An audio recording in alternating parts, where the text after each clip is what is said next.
ശരത്തായിരുന്നു ശയന പ്രദക്ഷിണം നടത്തിയെന്ന് ഞങ്ങൾക്ക് മനസ്സിലായില്ലായിരുന്നു. നിങ്ങളാണെന്ന് എനിക്ക് മനസ്സിലായില്ലല്ലോ മമ്മി. സിദ്ധുവിന്റെ അപ്പുവിന്റെയും പേരിൽ വഴിപാട് നേർന്നിരുന്നു. പിന്നെ പൂജമോൾക്കാണെങ്കിൽ അമ്പലത്തിൽ വരുന്നത് വലിയ ഇഷ്ടമാ.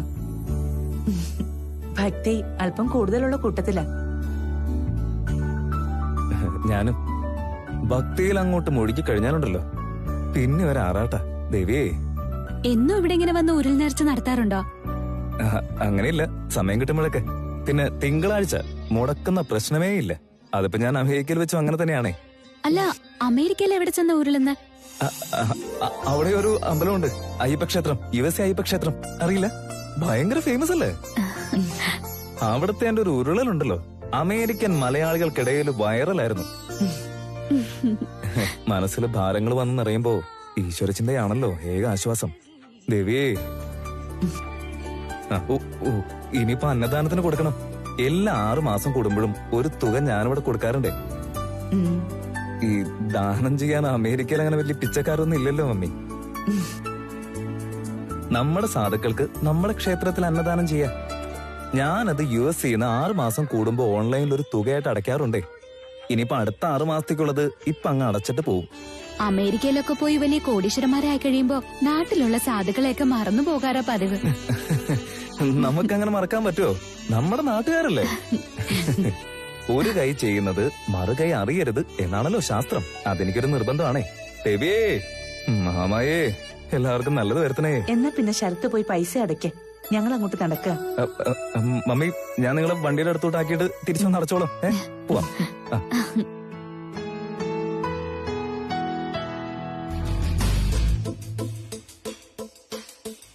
ഈശ്വരാ, ദേവിയേ. ശരിയെന്നാ. ഐസ്ക്രീം ട്രൈ ചെയ്ത് നോക്കിയായിരുന്നോ? Cilantro lime. നോക്കിയായിരുന്നു, പക്ഷെ ഫ്ലേവർ അങ്ങോട്ട് മിക്സ് ആയില്ല. ആ ഫ്ലേവർ അങ്ങോട്ട് മിക്സ് ആവണെങ്കിലേ അതിലൊരു ശകലം പ്രണയം കൂടെ ചാലിക്കണം, എന്നാലേ അത് വർക്ക് ആവൂ. പ്രണയം ചാലിക്കാനോ? അതെങ്ങനെയാ? അത് വീട്ടിൽ ചെന്നിട്ട് കണ്ണടച്ചോന്ന് ആലോചിച്ചാ മതി, അപ്പൊ കിട്ടും.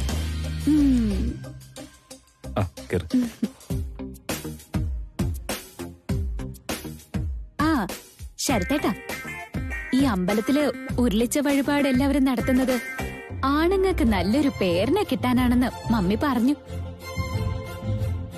ഈ ഉരുണ്ടതൊക്കെ ആരെ മനസ്സിൽ കണ്ടിട്ടാ? അതെ, ഉരുണ്ടുരുണ്ട് തെളിഞ്ഞു വരണം. ശരത്തേട്ടനല്ലെങ്കിലും നല്ലൊരാളെ കിട്ടും.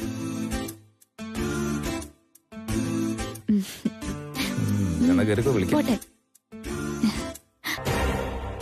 അമ്പലത്തിൽ ഇന്നെന്തായിരുന്നു വിശേഷം? നീ വന്നതിന് ശേഷമേ 2 ദിവസം കുടുംബ കെട്ടിയിരുന്നല്ലേ പോകുന്നുണ്ടല്ലോ. സിദ്ധുവേട്ടന്റെ പേരില് മമ്മി വഴിപാടുകൾ നേർന്നിട്ടുണ്ടായിരുന്നു. അപ്പൊ എന്നെയും കൂട്ടിന് കൊണ്ടുപോയതാ. ശരത്തുമായിട്ട് എന്തായിരുന്നടി അമ്പലത്തില്? ആ ചേട്ടനെ അമ്പലത്തിൽ വെച്ച് കണ്ടതാ. ശരത്തേട്ടൻ അവിടെ ശയനപ്രദക്ഷിണം നടത്താൻ വന്നതാ. ശയനപ്രദക്ഷിണോ? എടി, നിന്നോടൊന്നും പറഞ്ഞില്ലായിരുന്നോ? ഇല്ല, എന്നോടൊന്നും പറഞ്ഞില്ല.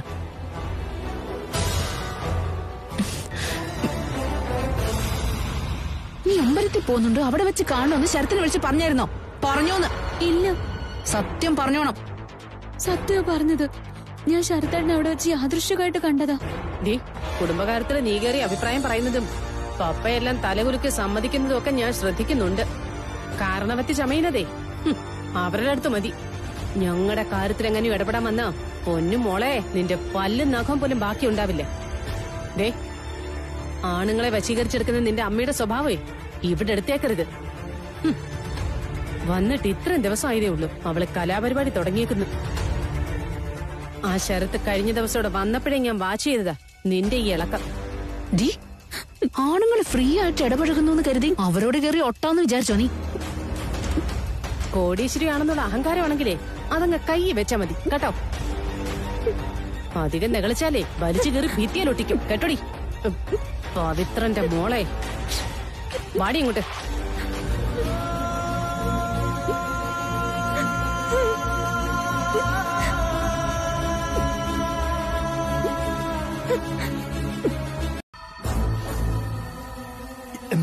എന്താ പറ്റിയത്? ചെറിയൊരു വൊമിറ്റിംഗ്, പിന്നൊരു ക്ഷീണം. ലക്ഷണം കണ്ടിട്ട് എനിക്ക് തോന്നിയതേ വിശേഷം ഉണ്ടെന്ന്. എന്നിട്ട് ഇല്ലെന്ന്.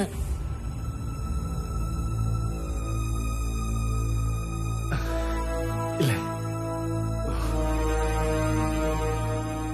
എന്തോ വയറ്റി പിടിക്കാത്തത് കഴിച്ചേന്റെ. എന്താ മുത്തുവിന് വിഷമായോ? സാരമില്ല, ഉടനെ വിശേഷം ഉണ്ടാവും. ഞാനും പ്രാർത്ഥിക്കാം.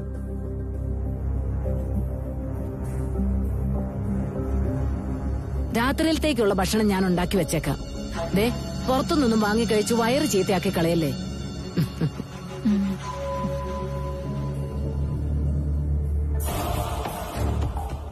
വാ.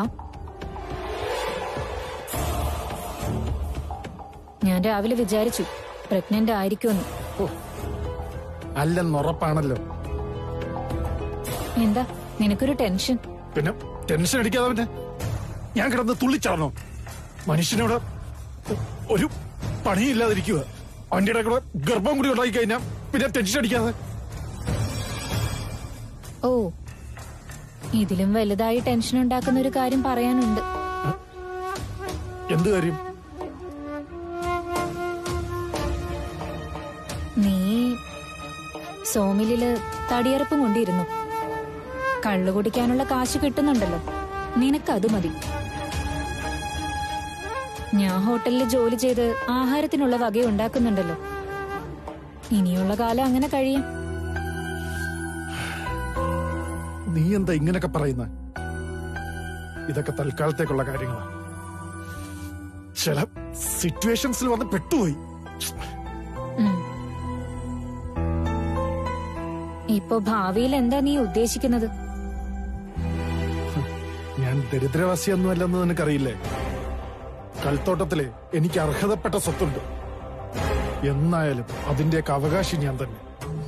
അപ്പോഴത്തേക്ക് ഈ പ്രശ്നങ്ങളൊക്കെ കലങ്ങി തെളിയും. അന്നെന്റെ ആമി എനിക്കുള്ള സ്വത്തൊക്കെ തരും. അത് മതി 2 തലമുറയ്ക്ക് സുഖമായിട്ട് ജീവിക്കും. നീ വിഡ്ഢികളുടെ സ്വർഗത്തിലാ ബാലു ജീവിക്കുന്നെ. എന്തായാലും ദരിദ്രവാസി അല്ലെന്ന് പറഞ്ഞല്ലോ. എന്നാ ആണ് ആയിക്കൊണ്ടിരിക്കുകയാണ്. നീ കാര്യം എന്താന്ന് വെച്ചാ തുറന്നു പറ. 2 തലമുറയ്ക്ക് സുഖമായിട്ട് ജീവിക്കാനുള്ള കൽത്തോട്ടത്തിലെ സ്വത്ത്, നിനക്ക് അവകാശപ്പെട്ട സ്വത്ത്, അതനുഭവിക്കാൻ പോകുന്നത് നീയല്ല ബാലു, അപർണയ, നിങ്ങളുടെ അപ്പു. എന്റെ സ്വത്തല്ല ആമി അപ്പൂന് കൊടുക്കുന്നത്. അത് വേറെയാ. അതൊക്കെ നേരത്തെ തീരുമാനിച്ചു വെച്ചിരിക്കുന്ന കാര്യങ്ങളല്ലേ? ആ തീരുമാനം മാറ്റിയെങ്കിലും. ആര് മാറ്റി? എപ്പോ മാറ്റി? നിന്റെ അമ്മ തന്നെ. നീ എന്തൊക്കെയാ ഈ പറയുന്നത്? മരിച്ചുപോയ മകൻ ബാലശങ്കറിന്റെ ഉൾപ്പെടെ കൽത്തോട്ടത്തിലെ എല്ലാ സ്വത്തും അപർണ മുരളിക്ക് എഴുതി കൊടുക്കാൻ ആമി തീരുമാനിച്ചു കഴിഞ്ഞു. വക്കീലുമായിട്ട് ആലോചിച്ച് അതിനുള്ള ഡിസിഷനും എടുത്തു കഴിഞ്ഞു. ഇനി രജിസ്ട്രേഷൻ മാത്രം നടത്തിയാൽ മതി.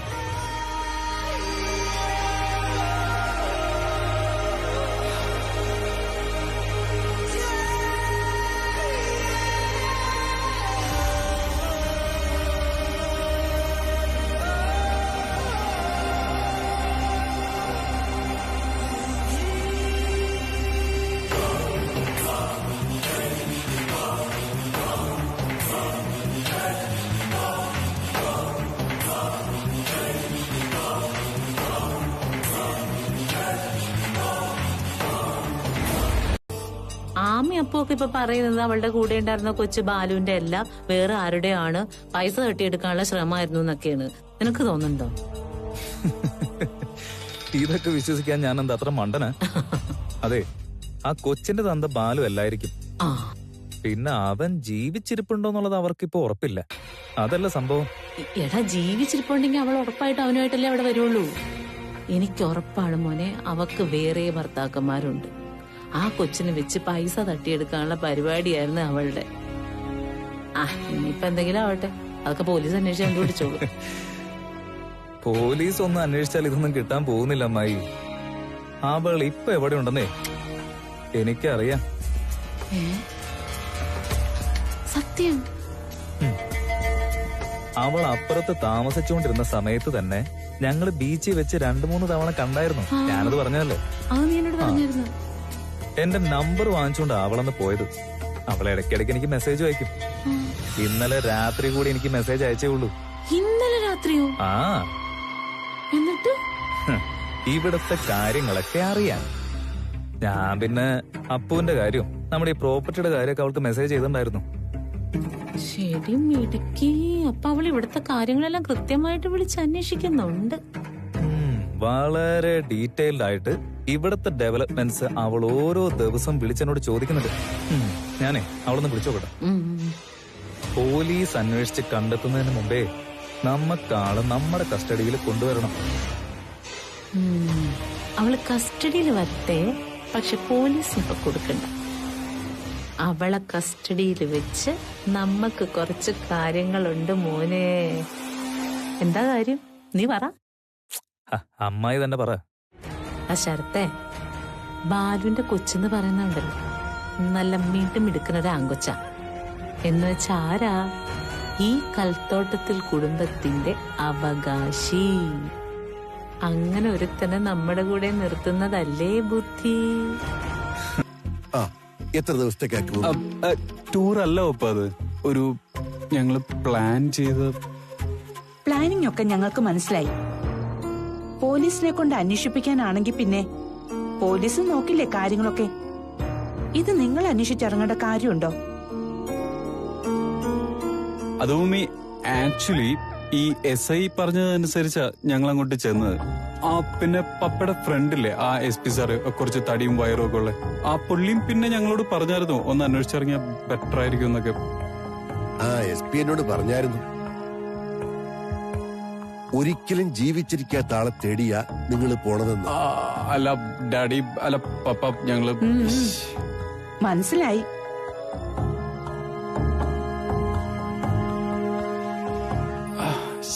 നിങ്ങളിങ്ങനെ വെറുതെ സംശയ ദൃഷ്ടിയിൽ നോക്കല്ലേ പ്ലീസ്. എടാ സിദ്ധു, ഓ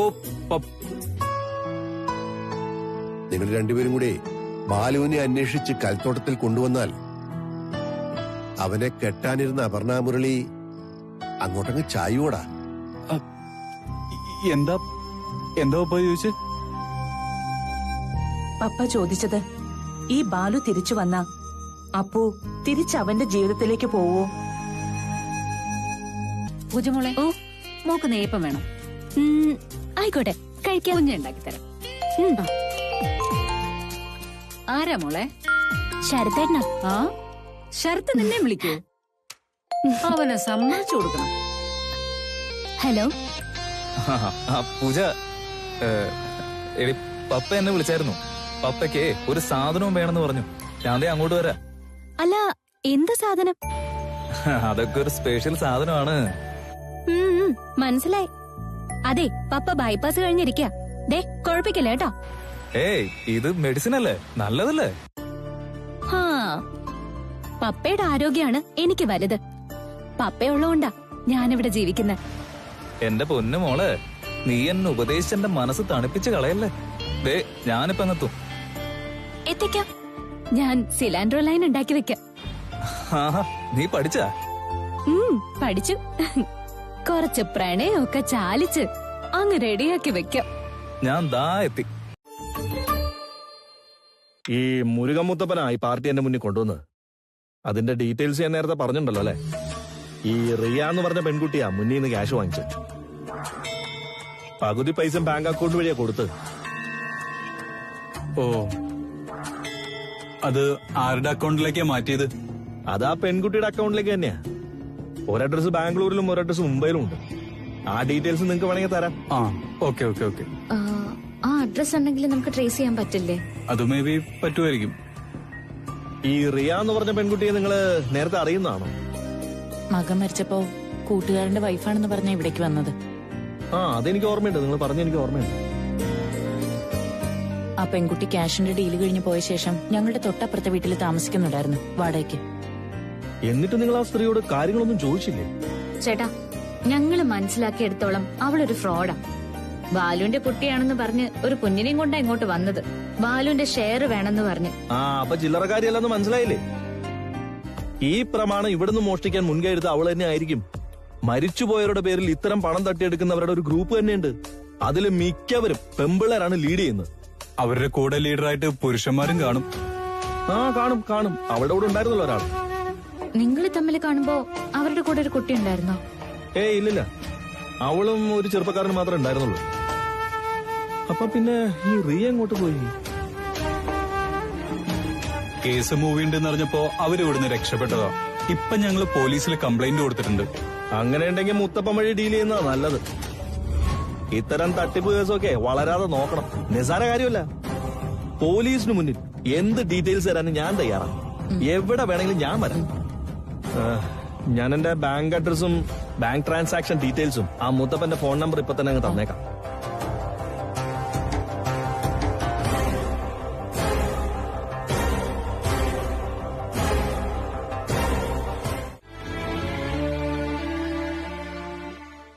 സിദ്ധുവിന് വേറെ കല്യാണം ഉറപ്പിച്ചല്ലോ. കണ്ടുവച്ചിരുന്ന പെണ്ണുമായി നിശ്ചയവും നടത്തി. അപ്പൊ പോലും ഒറ്റപ്പെട്ടതും പറ്റിക്കപ്പെട്ടതും എന്റെ അനിയത്തിയെ. അവളുടെ ശബ്ദം ഇവിടെ ആരും കേൾക്കാതെ പോയി.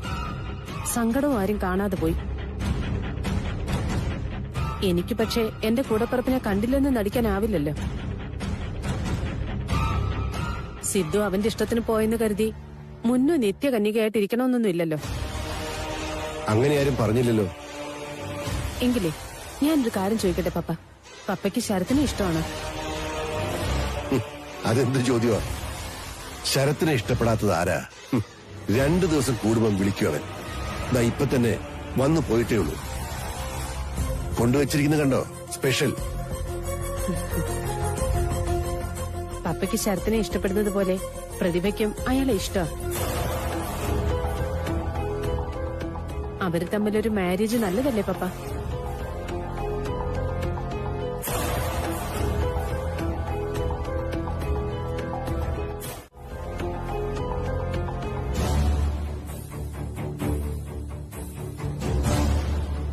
ഈ ആലോചന ഇപ്പൊ ഉണ്ടായതാണോ, അതോ നേരത്തെ തുടങ്ങി വെച്ചിരുന്നോ? മുന്നു സിദ്ധുമായിട്ടുള്ള കല്യാണം മുടങ്ങിയപ്പോ തന്നെ ഞങ്ങൾ എന്ത് ചെയ്യണമെന്നറിയാതെ വിഷമിച്ചിരിക്കായിരുന്നു. അവൾ ഒറ്റപ്പെട്ടു പോകുന്നതിലും വിഷമിക്കുന്നതിലും ഒക്കെ ഒരു കൂടപ്പിറപ്പായി എനിക്ക് കണ്ടു നിൽക്കാൻ കഴിയില്ല. ശരത്തിന്റെ സിറ്റുവേഷനും സെയിം തന്നെയല്ലായിരുന്നു. മുന്നു തന്നെയാ പറഞ്ഞത് ശരത്തുമായിട്ടുള്ളൊരു കല്യാണത്തിന്റെ കാര്യം. എന്നിട്ട് നിങ്ങൾ ശരത്തിന് വിവരം അറിയിച്ചോ? ആ അറിയിച്ചു. നേരിട്ട് പോയി മധുവങ്കളുടെ ആന്റിയെയും കണ്ട് സംസാരിക്കുകയും ചെയ്തു. എന്നിട്ട് അവരെന്ത് പറഞ്ഞു? അവർക്ക് താല്പര്യമാണെന്ന് പറഞ്ഞു. സിദ്ധുവിന്റെ കല്യാണത്തിന് മുമ്പ് ഇങ്ങനൊരു കല്യാണം പാടില്ലല്ലോ, അതുകൊണ്ട് വെയിറ്റ് ചെയ്യായിരുന്നു. അപ്പൊ കാര്യങ്ങളൊക്കെ അതുവരെ എത്തി. അതെ. സിദ്ധുവിന്റെ അപർണയുടെയും കല്യാണം ലേറ്റായ സ്ഥിതിക്ക് ഇതങ്ങ് നടത്താനാണ് ഞങ്ങളുടെ തീരുമാനം.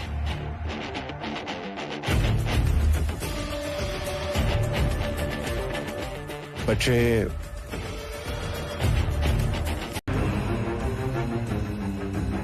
വന്നേ, നീ ഇങ്ങ് വന്നേ. എന്തിനാ? ഇങ്ങോട്ട് വാ.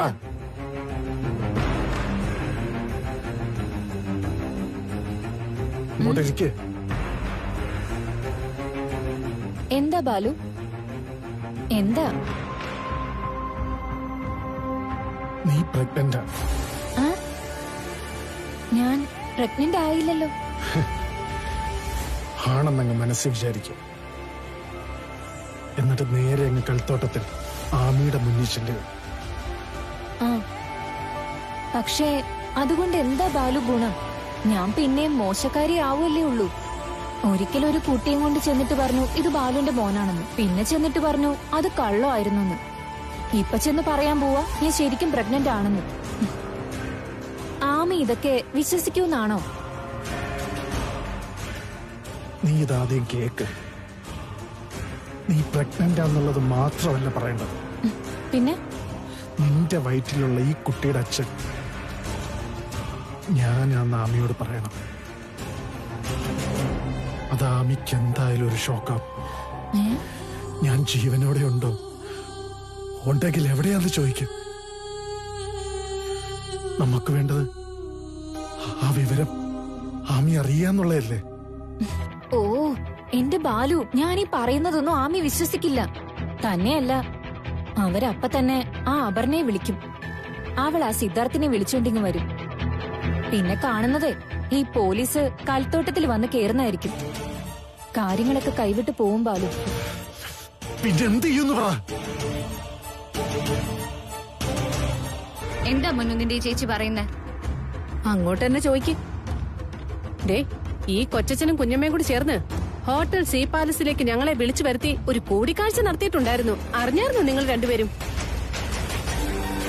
ശരത്തിന് മുന്നൂനെ ഇഷ്ടമാ അവരുടെ വിവാഹം നടത്തി കൊടുക്കണമെന്ന് ഈ രക്ഷകർത്താക്കൾ പറഞ്ഞതാ. അതൊരു നല്ല ആലോചനയല്ലേ? അങ്ങനെ തോന്നിയതുകൊണ്ടാ ഞാന് സമ്മതം മൂളിയത്.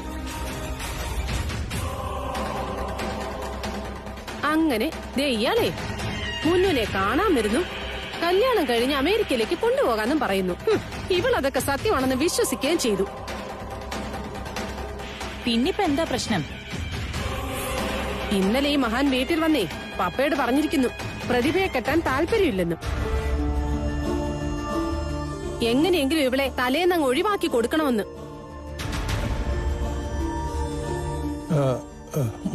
കുട്ടാ, നീ അങ്ങനെ പറഞ്ഞോടാ. എന്നിട്ട് ഞങ്ങളിതൊന്നും അറിഞ്ഞില്ലല്ലോ.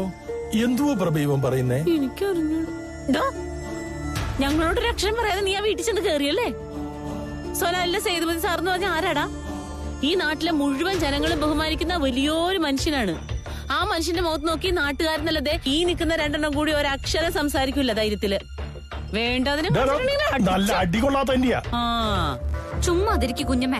നിങ്ങൾ അറിയാതെ ശരത്ത് ഒന്നും ചെയ്യത്തില്ല. ഇതെന്തോ മനസ്സിൽ വെച്ചോണ്ടുള്ള കളിയാ. ഒന്നും മിണ്ടാതിരുന്നേപ്പോ. ഇത് എന്റെ പേഴ്സണൽ കാര്യമാ.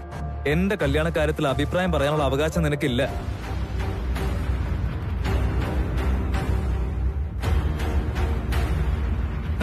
അതൊക്കെ ഉണ്ടായിരുന്നു, പക്ഷെ ഇപ്പൊ അതില്ല. പിന്നെ പ്രപ്പോസൽ വെച്ചത് അത് ഞാനല്ല, മാമനും അമ്മായും കൂടെ ചേർന്നാണ്.